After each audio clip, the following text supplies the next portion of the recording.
In this short lecture, we will introduce measures of fit for multiple regression. The nice thing here is that the measures of fit are basically the same as before. What we're concerned about is how well we can predict our data, our y variable. What I mean by that is this here. We know that the actual data, the y variable, is equal to the predicted values, the y hats, plus the residuals from the regression. Remember how residuals are defined. We can just rearrange this equation so that the residuals, u hats, are equal to yi minus the y hat i's. So the actual data minus the predicted values. We have the standard error regression, which is the standard deviation of the residuals, the u hat i's, with a degree of freedom correction now.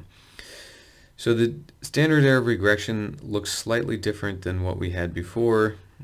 We've added this k term here. We're subtracting k, which is the number of regressors in the model. And so if we have a single regressor model, that k would be equal to 1. If we have multiple regressors, then we're going to have to increase that k. So it's a degree of freedom correction. In other words, how many parameters are we estimating? We have to account for that. The root mean squared error, you might have heard of this before, is basically the same thing, except we don't have the degree of freedom correction. So we're just dividing by n instead of n minus k minus 1. So they're essentially the same. This one, the standard error regression, is probably a little better because it's correcting for the number of regressors that you're estimating.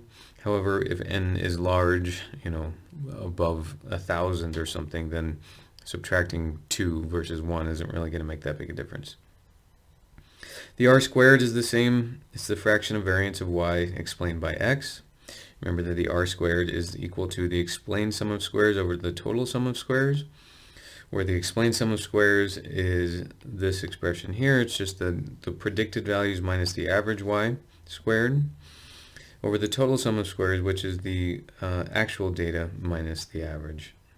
So it's the ratio of the two. The problem with r squared is that r squared increases when you add another regressor. That means you can just add regressors to increase your r squared. This doesn't mean those variables actually make sense to add. And it also kind of highlights a problem with r squared. You can't really judge a regression by the r squared. So we have this sort of fix for this, which we call the adjusted r squared, which we denote with a little bar on top of the r. The r squared is equal to the r squared with a degree of freedom correction, just like the standard error regression on the previous slide. And this adjusts for estimation uncertainty. It adjusts for the fact that we're adding more variables to the model, which are going to mechanically increase the r squared. So a little note, the adjusted r squared is always less than or equal to the regular r squared, and it's a penalization for r squared for including additional regressors, and it looks basically the same as what we had on the previous slide. We're just now subtracting k from n.